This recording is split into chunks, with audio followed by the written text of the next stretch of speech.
দেশের গণতন্ত্রের আপসী নেত্রী, জনগণের সবচেয়ে আদরের নেত্রী, যিনি স্বাধীনতা, সার্বভৌমত্ব, গণতন্ত্রের প্রশ্নে আপসীন, তিনি তার চিকিৎসার জন্য আগামী 7 তারিখে তিনি সম্ভবত রাতে তিনি লন্ডনের উদ্দেশ্যে যাত্রা করবেন তার চিকিৎসার জন্য।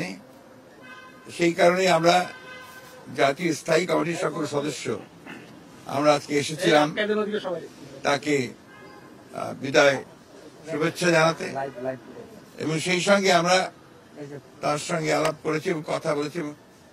পরম করুণাময় আল্লাহ তাআলার কাছে এই দোয়া চেয়েছি আমরা যে আল্লাহ তাআলা তাকে যেন সম্পূর্ণ সুস্থ করে আবার আমাদের মাঝে, দেশের মানুষের মাঝে ফিরে নিয়ে আসেন, এবং আমাদের যে গণতন্ত্রের জন্য যে আমাদের সংগ্রাম চলছে সেই সংগ্রামে তিনি নেতৃত্ব দেন এবং সেই সংগ্রামকে সফল করেন।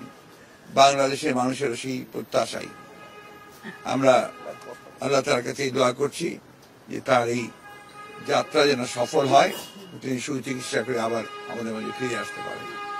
এই বিষয়ে আলোচনা আলাপ হয়েছে, আমাদের সেই রকম কোন ধরনের রাজনৈতিক আলোচনা হয়নি।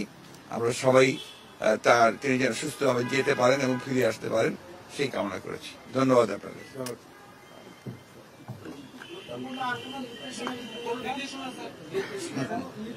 নির্দেশনা দিয়েছেন যে একসাথে কাজ করো, জনগণের পক্ষে কাজ করো, গণতন্ত্রের পক্ষে কাজ করো।